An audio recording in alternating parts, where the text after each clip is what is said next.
Looks like I'm in a talkative mood tonight. It's 8:55 p.m., February 13th, and I am getting ready for bed. I'm in my pajamas and getting ready to lay down, but I wanted to I was thinking about the people that I choose to purge, meaning that I'm not happy with the people that I know. I'm not happy with them. It's like, I think everybody always has this idea of what like their perfect person is. And there's no such thing as a perfect person. I understand that.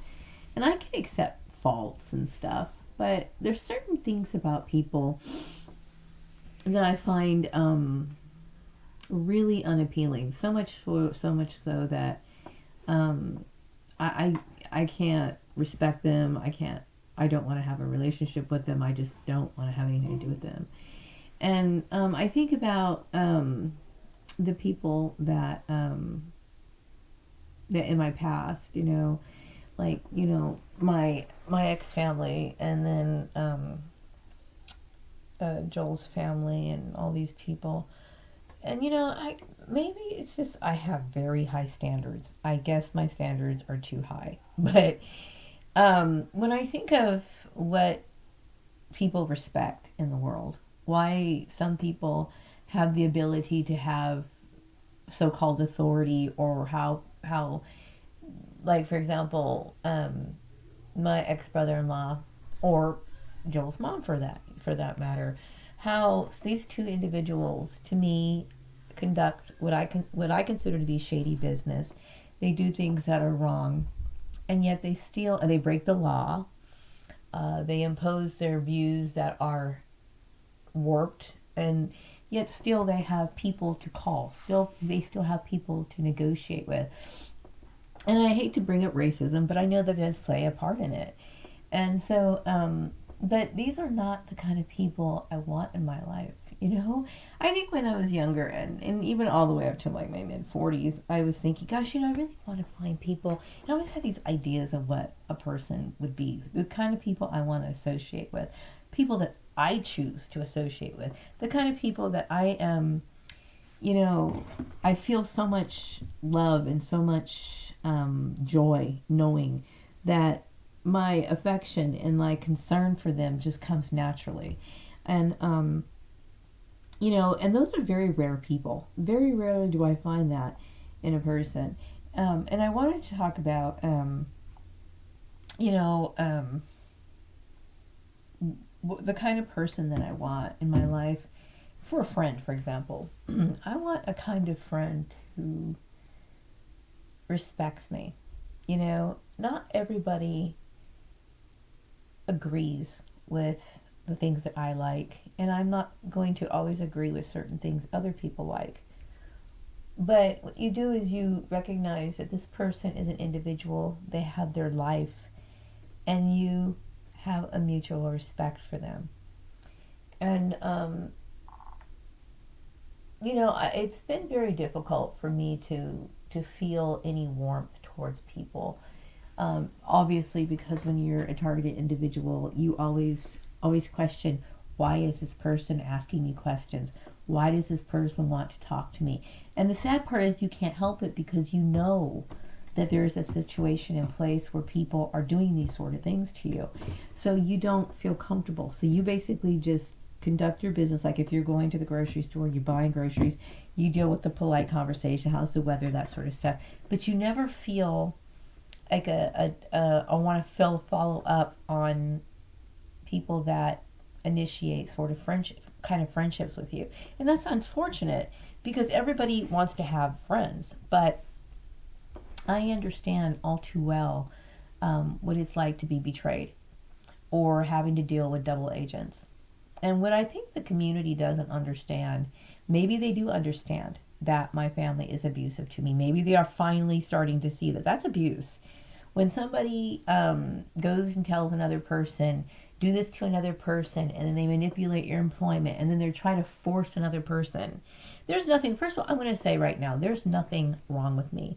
The reason why I keep my distance from people is because I don't trust people based on issues that have happened to me over and over and over again by the same people. Okay, so it's not that because I can be very talkative. I can be very social. I can talk about just about any subject that somebody brings up. I like to laugh. I can be serious. I'm very flexible. I would consider myself to be great company. I really do. Um, Once people get to know me. But when you deal with an environment like this, it puts you in a situation where you have to be careful. And, I have good reason for keeping my distance. So my standards are high. They're very high, you know. As an adult, I've only met one adult that I felt, pretty close to, and I didn't even ever really know this person. You know what I mean? I never really even knew this person. Like, we never even met in person. Somebody I communicated with online, and I enjoyed their company very much. But what I appreciated about this person is that she, like myself, is a live and let live person, and I'm a live and let live person. I don't need people to see things my views on how we. I don't need the person to agree with how we see God or whatever. I do think that if you were going to get married to somebody, I think you should be on the same page, on a religious page, if you're going to have children, raise a family. Because, like, let's just say, for example, you're a Christian and you marry somebody from a different religion, then your child asks you, "Wait, Mom, where am I gonna go when I die?" And the one person is say, "Oh, you're gonna be reincarnated." The other parent says, "You're going to heaven." This causes conflict. So I think if you're going to be in a family, I think it's ideal, and you're going to raise a family. I think it's ideal that you should be on the same page if you're going to have a family. But my views on building a family are entirely different than the majority of what most people believe or think they should or what they do. So I have a right to my views, and I see no reason to change them. I will never change my views because I believe my views are right for me. Okay. So to me, like, for example, my family, I don't like the way my family lives. I don't. I don't like anything about their. I remember how it was being raised in that family, and I was extremely depressed. Extremely. And I don't like having any sort of connection with them. They cause me nothing but pain, you know? And so I don't want to be around people who are associated with them because they're going to bring their stuff in and start trying to just everything. I remember when I was with my ex sister Lisa, and every time I would do something, she would always say, "Well, maybe you should do this or do this or do this or do this." It's always her idea. Now, there were times where I was very appreciative towards Lisa's idea, but when these sort of ideas to, change who I am, when obviously I'm sorry, there's nothing wrong with me. There is not a damn thing wrong with me. I mean, I do have my little idiosyncrasies like everybody else, but it does not affect me on a social level. And the only reason why it has caused any issues and stirs is because these people created it.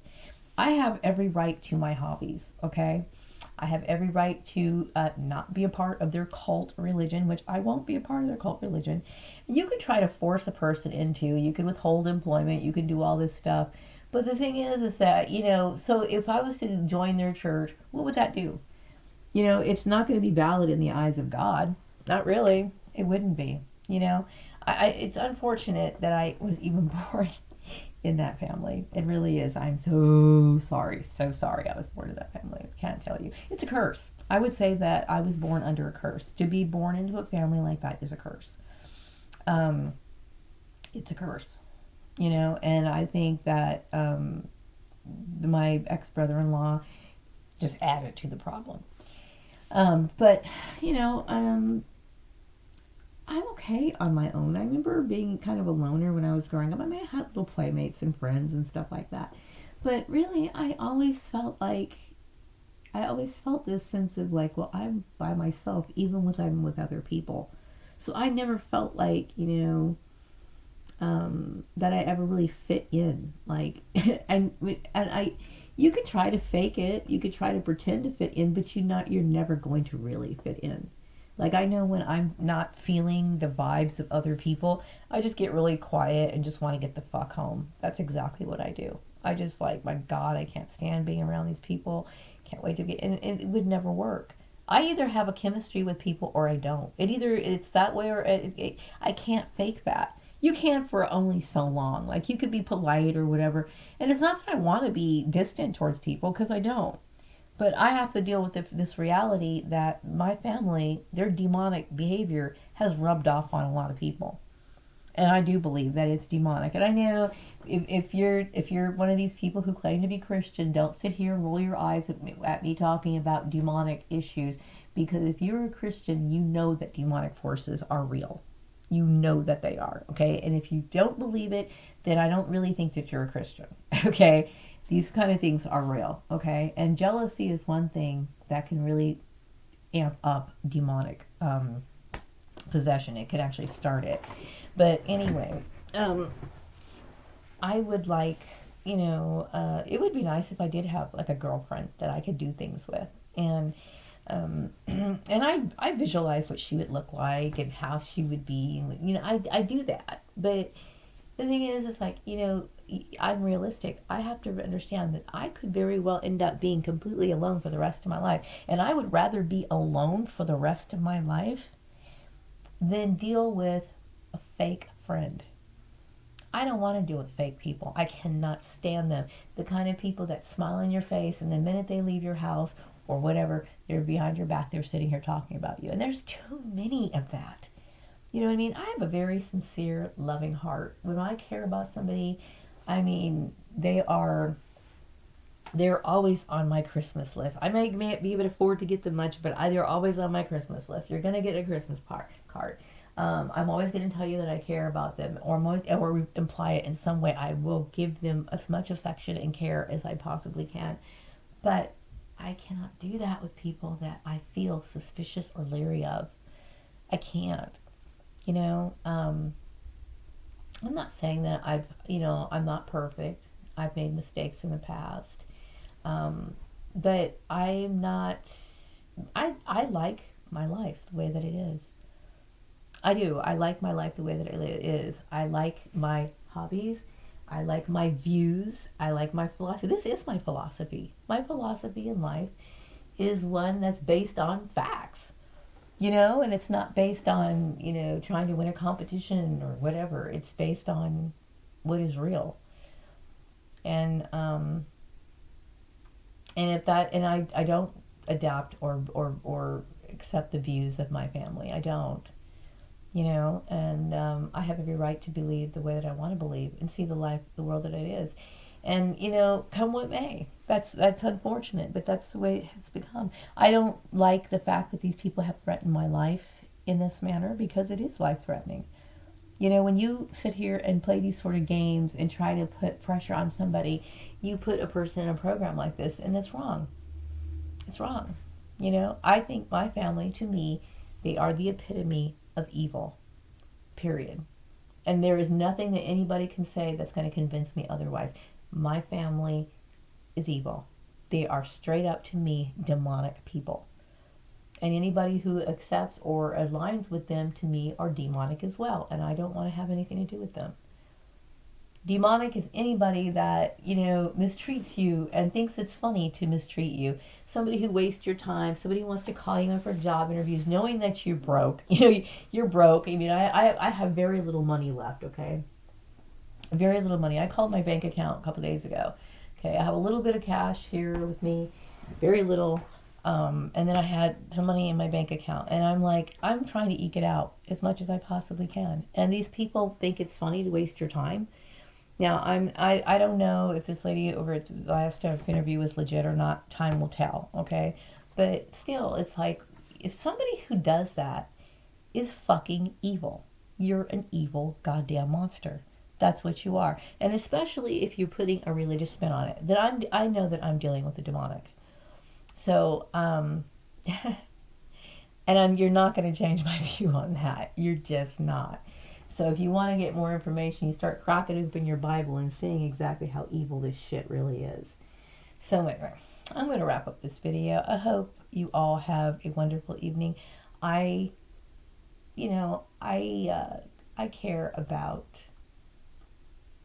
sincerity. I care about true love. I'm not talking about love like romantic love, but I'm talking about true friendship, true feelings towards other people, expressing concern that comes from the heart. And that's something that's very lacking today. It's very lacking.